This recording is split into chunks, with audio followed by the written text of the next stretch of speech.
சதுரங்க பிரியர்கள் அனைவருக்கும் வணக்கம்.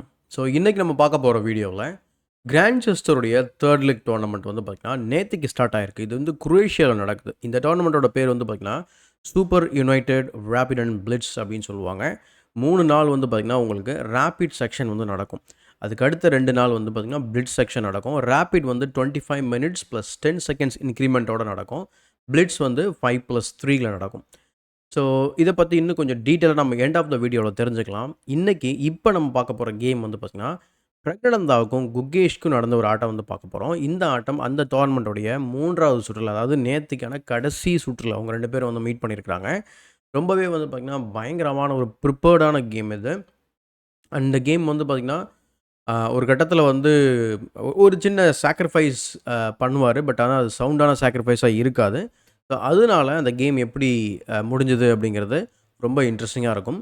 அதை பார்க்கறதுக்கு முன்னாடி ஒரு ரெக்வஸ்ட் என்ன பண்ணாமல் சொன்னீங்க, சப்ஸ்கிரைப் பண்ணாமல் வீடியோஸ்லாம் பார்த்துட்ருக்கீங்க அப்படின்னா சப்ஸ்கிரைப் பண்ணிட்டு பெல் பட்டனை ப்ரெஸ் பண்ணி வச்சுக்கோங்க. மறக்காமல் இந்த வீடியோவை கண்டினியூ பண்ணுறதுக்கு முன்னாடி இந்த வீடியோக்கு ஒரு லைக்கை போடுங்க. இப்போ கேமை பார்க்கலாம் வாங்க.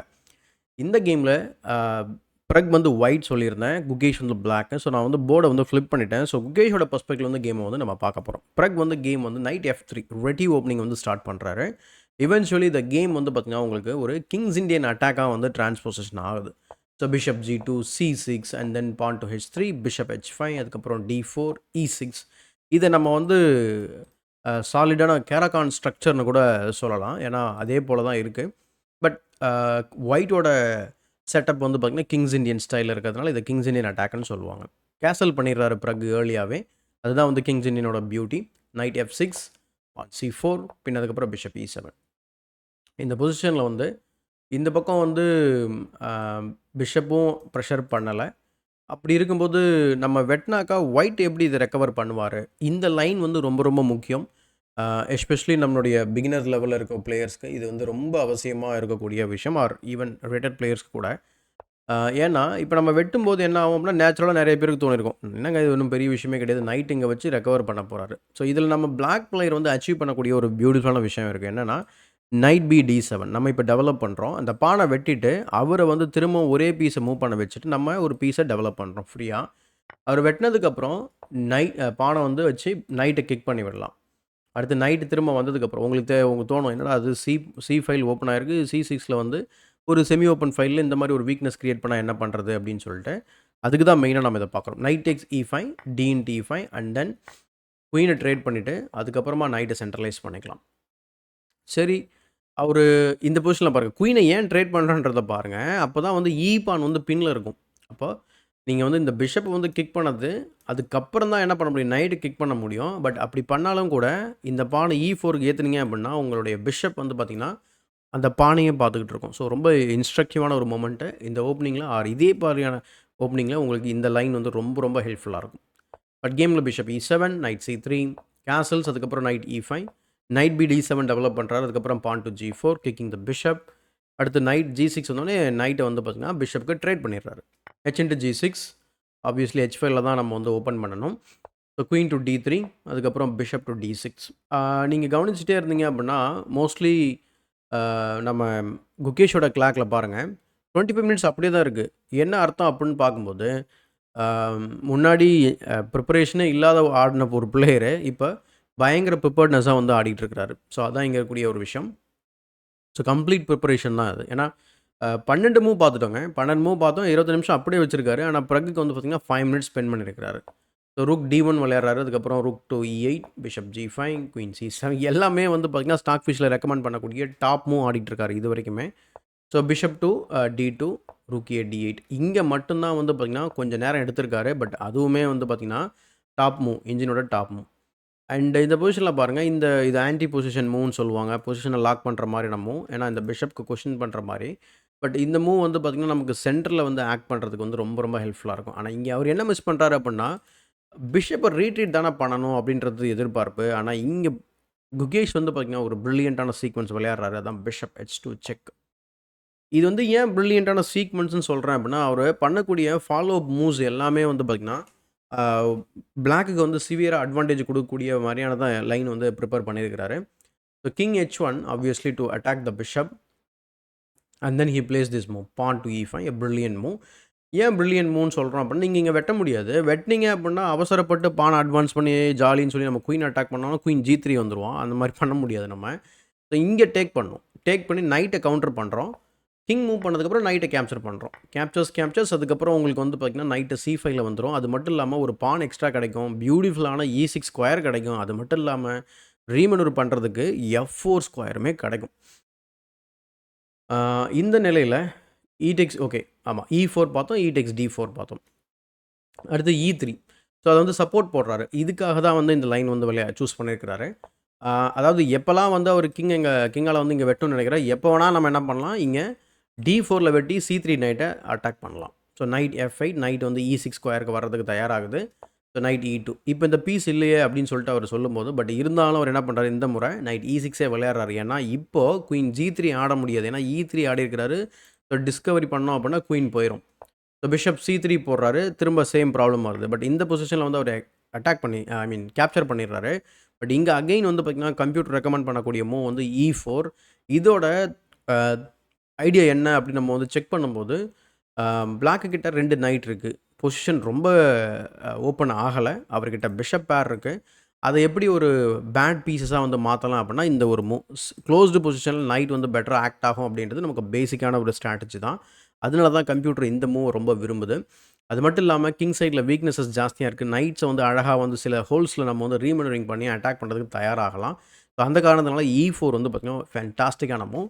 பட் இங்கே பொசிஷனை வந்து ஓப்பன் பண்ணுறேன். ஏன்னா பொசிஷனை ஓப்பன் பண்ணால் பிஷப் பேருக்கு அட்வான்டேஜ் கிடைக்க வாய்ப்பு இருக்குது. So bishop E5 and then pawn to B4. A5 undermining the structure. A3 சாலிடாக அதை டிஃபெண்ட் பண்ண பார்க்குறாரு. பட் ஃபைலை நான் ஓப்பன் பண்ணிட்டு இந்த வழியாக வரப்போகிறேன் அப்படின்னு அவர் இண்டிகேட் பண்ணுறாரு. ஸோ கிங் G1 அதுக்கப்புறம் knight to D7. Knight to D7க்கு அப்புறம் குயின் C3 போடுறாரு. அதுக்கப்புறம் night into D4 night into D4. அதே போல் இங்கே இன்ட்டு D4ல விளையாடுறதா தாராளமாக விளையாடலாம். பெரிய எதுவும் பிரச்சனை கிடையாது. ஸோ இங்கே ஒரு டிஸ்கவரி இருக்குது. இப்போ நம்ம வந்து நைட்டுக்கு பாதுகாப்பு கொடுக்கணும். ஸோ ரூக்கையோ இல்லை குயினையோ வந்து மூவ் பண்ணி நம்ம பாதுகாப்பு கொடுக்கலாம். பட் கேமில் knight into D4 bishop F6 and then rook B1. Knight E5 centralising the knight. Knight C4 வர்றதுக்கு தயாராகுது. ஸோ B5 வந்து ட்ரை பண்ணுறாரு. அதுக்கப்புறம் நைட் டு C4. நைட் C4க்கு அப்புறம் இங்கே A4. இங்கே இருக்கக்கூடிய அந்த டென்ஷனுக்கு வந்து பார்த்திங்கன்னா கொஞ்சம் எக்ஸ்ட்ரா ப்ரொடெக்ஷன் வந்து கொடுக்குறாரு. So rook C8. ஏன்னா இங்கே டேக் பண்ணோம் அப்படின்னா இங்கே இந்த பான் கிடைக்கும். ஸோ அதுக்கு தயாராகிறாரு. Queen to D3. அண்ட் இந்த பொசிஷனில் இப்படி கேப்சர் பண்ணதுக்கப்புறம் நம்மளால் வந்து இங்கே டேக் பண்ண முடியாது. ஏன்னா ரூக்கால் வெட்டக்கூடிய ஒரு வாய்ப்பு இருக்குது. அதனால தான் அதை வெட்ட முடியல அவரால். ஸோ குயின் E7 போட்டு C பானை வந்து டார்கெட் பண்ணுறாரு. அதுக்கு B இன்ட்டு C6. அதுக்கு B இன்ட்டு C6. B5லேருந்து ஓப்பன் ஆகுது. ஸோ ருக் D C1 வராரு. அதுக்கப்புறம் குயின் டேக்ஸ் C5. ஒரு பான் வந்து ட்ராப் ஆகிடுது. அண்ட் இந்த பொசிஷனில் தான் வந்து இந்த பானை வந்து நம்ம ப்ரொடெக்ட் பண்ண முடியுமா? ஸோ B டேக்ஸ் C6க்கு அப்புறம் ருக் D C1 விளையாடுறாரு பிறகு. இதை தவிர்த்து இந்த பானுக்கு டைரெக்டாக ப்ரொடெக்ஷன் கொடுக்க முடியுமா பார்த்தா ஆக்சுவலாக பண்ண முடியாது. ஸோ கம்ப்யூட்டர் என்ன சொல்லுது அப்படின்னா ரூக்கை வந்து B3ல போடுங்க, இல்லை பிஷப் F1 போடுங்க, இல்லை குயின் B3 ஆடுங்க. ஸோ இன்ஃபில்ட்ரேஷன் பண்ணுறதுக்கு தயாராகுங்க அப்படிங்கிறது தான். எஸ்பெஷலி இந்த ஸ்கொயரில் வர முடியுமா தெரியல. ஏன்னா நைட் இருக்குது. பட் வர முடிஞ்சால் நல்லாயிருக்கும். அட்லீஸ்ட் நம்ம டபுள் பண்ணுறதுக்கு தயாராகலாம் அப்படின்றது தான் கம்ப்யூட்டரோட idea. So rook D C1 அடுத்து குயின் இன்ட்டு C5. அண்ட் இந்த பொசிஷனில் திரும்ப நான் சொன்ன மாதிரி பிஷப் F1 நைட் F3 இதெல்லாம் தான் வந்து சரியான மூவ். பட் இங்கே தான் பிறகு நான் சொன்ன மாதிரி அந்த சாக்ரிஃபைஸ் வந்து பார்த்திங்கன்னா ஒரு பெரிய மிஸ்டேக் ஆர் பிளண்டர்னு சொல்லலாம். ஏன்னா அவர் நைட் இன்ட்டு C6 வந்து அடிக்கிறார். ஸோ பார் அப்படியே ஃபுல்லாக மேலே போயிடுது. ஏன்னா ஒரு ஃபுல் பீஸ் வந்து இப்போ ட்ராப் ஆக போகுது. எந்த ஒரு காம்பன்சேஷனும் இல்லாமல் இங்கே தான் வந்து மிஸ்டேக் நடக்குது. அதே போல் டைமை நீங்கள் கவனித்து பாருங்கள். அந்த ஓப்பனிங்கில் பிடிச்ச அந்த எட்ஜு, அந்த டைம் எட்ஜு அவருக்கு த்ரூ அவுட் த கேம் ரொம்ப ஹெல்ப் பண்ணிக்கிட்டு இருக்குது. இப்போதைக்கு குகேஷ்க்கு வந்து பார்த்திங்க அப்படின்னா 10 நிமிஷம் இருக்குது. ஆனால் பிறகுக்கு ஜஸ்ட் 39 செகண்ட்ஸ் தான் இருக்குது இந்த சாக்ரிஃபைஸ்க்கு அப்புறம். பட் எவ்ரி மூவ்க்கு 10 செகண்ட் இன்க்ரிமெண்ட் கிடைக்கும். குயின் டேக் C6க்கு அப்புறம் வந்து பிஷப் இன்ட்டு D5 வந்து விளையாடுறாரு. இந்த இடத்துல அதே போல் குயின் டேக் C6 தான் பெஸ்ட் மூவ். பிஷப் இன்ட்டு D5க்கு அப்புறம் இங்கே ட்ரிப்பிள் அட்டாக் இருக்கிறத உங்களால் பார்க்க முடியும். ஆனால் இங்கே ஒரு கவுண்டர் டாக்டிக்ஸ் வந்து மிஸ் பண்ணுறாரு. அதுதான் knight to E5. So knight E5க்கு 2-3 ஆப்ஷன்ஸ் இருக்குங்க. இப்போ நீங்கள் டேரெக்டாக குயினே வெட்டுறீங்கன்னா கூட இந்த மாதிரி டேக்ஸ் போனீங்கன்னா உங்களுக்கு எண்ட் ஆஃப் த வேரியேஷனில் ஒரு பீஸ் எக்ஸ்ட்ரா கிடைக்கும். அதை விட்டுட்டு நம்ம வந்து டேரெக்டாக ரூக் இன்ட்டு C6 அடிச்சோன்னு வச்சுக்கோங்களேன். இந்த கேஸ்லேயுமே வந்து பார்த்தீங்க அப்படின்னா உங்களுக்கு அதே தான். ஒரு பீஸ் எக்ஸ்ட்ரா கிடைக்கும். நீங்கள் சாக்ரிஃபைஸ் பண்ண பீஸ்க்கு எந்த ஒரு காம்பன்சேஷனும் கிடையாது. அதனால் கேமில் வந்து குயின் D1 வந்து ட்ரை பண்ணுறாரு. பின் அதுக்கப்புறம் queen to D7 pinning down then bishop ஏன்னா இப்போ நம்ம ட்ரேட் பண்ணாலே போதும். ஸோ ரூக் இன்ட்டு C8 அடித்த உடனே ரூக் இன்ட்டு C8 அடிக்கிறாரு. அதுக்கப்புறம் பானை F4 போட்டு நைட் அட்டாக் பண்ணோம். நைட் வந்து C6லேயே போடுறாரு. நைட் C6க்கு அப்புறம் G5 இந்த பிஷப் வந்து அட்டாக் பண்ணுறாரு. பட் இங்கே நிறைய ஆப்ஷன்ஸ் இருக்குது. எக்கச்சக்கமான ஆப்ஷன்ஸ் இருக்குது கேமை வந்து கன்வெர்ட் பண்ணுறதுக்கு. ஆனால் இங்கே வந்து பார்த்தீங்கன்னா குகேஷ் வந்து ப்ரில்லியண்ட்டான ஒரு மூவ் வந்து வைக்கிறாரு. ஸோ அந்த மூவ்க்கு அப்புறம் கேம் ஃபர்தராக போகலை. அந்த மூவ் என்ன அப்படின்னா பிஷப் டு D5. ஏன்னாங்க கொடுத்த பீஸை திரும்ப கொடுத்துட்றாரா அப்படிங்கிற மாதிரி நமக்கு தோணும். பட் பிஷப் D4 ஒரு ப்ரில்லியண்ட்டான மூவ். ஏன் அப்படின்னா நீங்கள் டேக் பண்ணீங்க அப்படின்னா நம்மளும் ஒரு பீஸை டேக் பண்ண போகிறோம். ரொம்ப சிம்பிளான லாஜிக் தான். அது மட்டும் இல்லாமல் வேறு என்ன ட்ரை பண்ணலாம் அப்படின்னா குயினால் வெட்ட முடியுது ஆப்வியஸ்லி. சரி வச்சு குயினை வச்சு ப்ரொடெக்ஷன் பண்ணலாமா, பிஷப் வந்து நம்ம ப்ரொடெக்ஷன் பண்ணலாமா அப்படின்னு பார்த்தா பிஷப் E3 செக். திரும்ப நம்ம குயினை டிஃப்ளெக்ஷன் பண்ணலாம். டிஃப்ளெக்ஷன் பண்ணதுக்கப்புறம் நம்ம வந்து இந்த மாதிரி குயின் டேக்ஸ் D5 வந்து விளையாட முடியும். எப்படி பார்த்தாலும் அந்த பீஸ் வந்து இட் ஸ்டேஸ். அதே போல் நான் ஏற்கனவே மென்ஷன் பண்ண மாதிரி எந்த ஒரு காம்பன்சேஷனும் வந்து பிறகுக்கு வந்து கிடைக்கல. ஸோ அந்த காரணத்தில் இந்த நிலையில் கரெக்டாக 38வது மூவில் பிஷப் டு D4 விளையாடினதுக்கப்புறம் ப்ரில்லியன்ட் பிஷப் சாக்ரிஃபைஸ் அண்ட் அதோட ரிசைன் பண்ணிடுறாரு. இந்த ஒரு பீஸ் தானங்க எக்ஸ்ட்ரா நமக்கு வந்து ஓப்பன் ஃபைல்ஸ் இருக்குது, நம்ம வந்து ஒர்க் பண்ணலாமே, வேறு ஏதாவது நம்ம வந்து பண்ணலாமே, மேபி பிஷப் டு G2 கூட ட்ரை பண்ணலாமே, அந்த மாதிரிலாம் நினச்சிங்க அப்படின்னா பிஷப் இன்ட்டு E3 செக்கு. அதுக்கப்புறம் இந்த பானும் ஃபால் ஆகிடும். எக்ஸாம்பிள் நீங்கள் கிங் H1 ஆனதுக்கப்புறம் நம்ம வேணால் குயின் ட்ரேட் கூட பண்ணிடலாம். இந்த பொசிஷனில் நீங்கள் குயின் ட்ரேட் தாராளமாக பண்ணலாம். அல்லது நைட் டு D4ம் வரலாம். ஸோ இன்கேஸ் உங்களுக்கு பீஸ் ட்ரேட் பிடிக்காத பட்சத்தில் அட்டாக் பண்ணோன்னா. ஸோ நிறையா வழிகள் இருக்குது. ஸோ இந்த டோர்னமெண்ட்டில் குகேஷ் வந்து பார்த்திங்கன்னா ஃபஸ்ட் கேம் ஆக்சுவல் லாஸ். நம்ம வந்து இப்போ ரிசல்ட்ஸ் பேஜ் நம்ம டிஸ்கஷன் பண்ணதும் உங்களுக்கு டீட்டெயில்டாக புரியும். பட் ஸோ இந்த இடத்துல தான் வந்து பிரக் வந்து ரிசைன் பண்ணுறாரு. ஸோ இப்போ நம்ம என்ன பண்ணுவோம் அப்படின்னா குயிக்காக ஆஸ் யூஷுவல் நம்ம இந்த டோர்னமெண்ட்டை பற்றின ஒரு குயிக் இன்ட்ரோடக்ஷன், அதுக்கப்புறம் வந்து பார்த்திங்கன்னா ரிசல்ட்ஸ் பேஜை பேசிவிட்டு நம்ம இந்த வீடியோவை முடிச்சிடலாம் வாங்க. ஸோ இந்த டோர்னமெண்ட்டோட ஹோம் பேஜில் நம்ம இருக்கோம். இது ஜூலை 2லேருந்து 6 வரைக்கும் நடக்கக்கூடிய ஒரு டோர்னமெண்ட். ஸோ 5 நாள் நடக்குது. நான் சொன்ன மாதிரி ரவுண்ட் ராபின் தான் நடக்குது. 25 + 10 செகண்ட்ஸ். ஆக்சுவலாக நான் பிளிட்ஸுக்கு 5 + 3 சொல்லியிருந்தேன். பட் இங்கே 5 + 2 டோட்டல் ப்ரைஸ் அமௌண்ட் பார்த்தீங்கன்னா $1,75,000 US வந்து நிர்ணயிச்சிருக்கிறாங்க. இது வந்து குரேஷியாவில் வந்து நடந்துகிட்டு இருக்கு. யாரெல்லாம் விளையாடுறாங்க அப்படின்னா Magnus Carlsen, Gukesh, Fabiano Caruana, அப்சராஃப் Nodirbek, Praggnanandhaa, Alireza Firouzja Wesley So, Duda, Anish Giri, Ivan Saric. இவங்க 10 பேரும் இதில் பார்ட்டிசிபேட் பண்ணுறாங்க. ஸோ ஒவ்வொருத்தரோட விளையாடக்கூடிய ஒரு வாய்ப்பு கிடைக்கும். அதே போல் பிளிட்ஸில் வந்து பார்த்திங்கன்னா டபுள் ரவுண்ட் ராபின் 18 சுற்றுகள் நடக்கும். ஒவ்வொருத்தரும் 2 கேம் வந்து விளையாட போகிறாங்க. 2 தடவை மீட் பண்ணுவாங்க. ஸோ ஃபார்மேட்டை பற்றி நம்ம சொல்லியாச்சு, ப்ரைஸ் அமௌண்ட் சொல்லியாச்சு.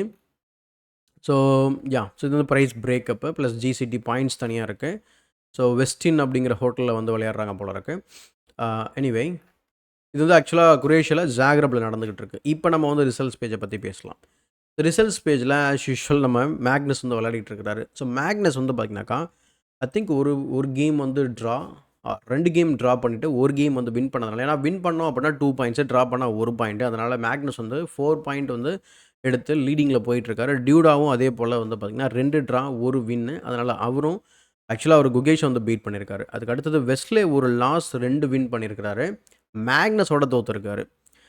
வெஸ்லேயோட ஒரு கமெண்ட்டை மட்டும் நான் இங்கே சொல்கிறேன். என்ன சொல்கிறாரு அப்படின்னா மேக்னஸை பற்றி, அதாவது டாப் பிளேயர்ஸ் ஏதாவது ப்ரைஸ் வாங்கலாம், இல்லை நல்லா விளையாடலாம் நம்ம நினைக்கும் போது அந்த டோர்னமெண்ட்டுக்கு மேக்னஸ் வந்து அதை மொத்தமாக வந்து ரூயின் பண்ணி விட்டுறாரு அப்படிங்கிற மாதிரி அவர் கமெண்ட் சொல்லியிருக்கிறாரு அவர்கிட்ட இன்டர்வியூ பண்ணும்போது.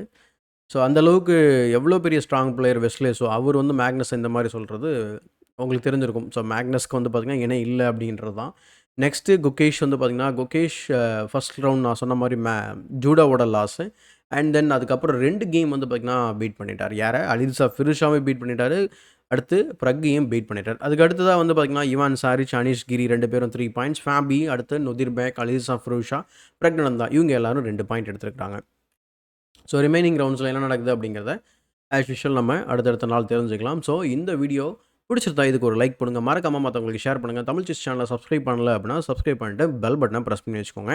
இதே போல் ஒரு பயனுள்ள வீடியோவுடன் உங்களை சந்திக்கும் வரை உங்களிடம் இந்த விடைபெறுவது உங்கள் சதுரங்க சாணக்கியன்.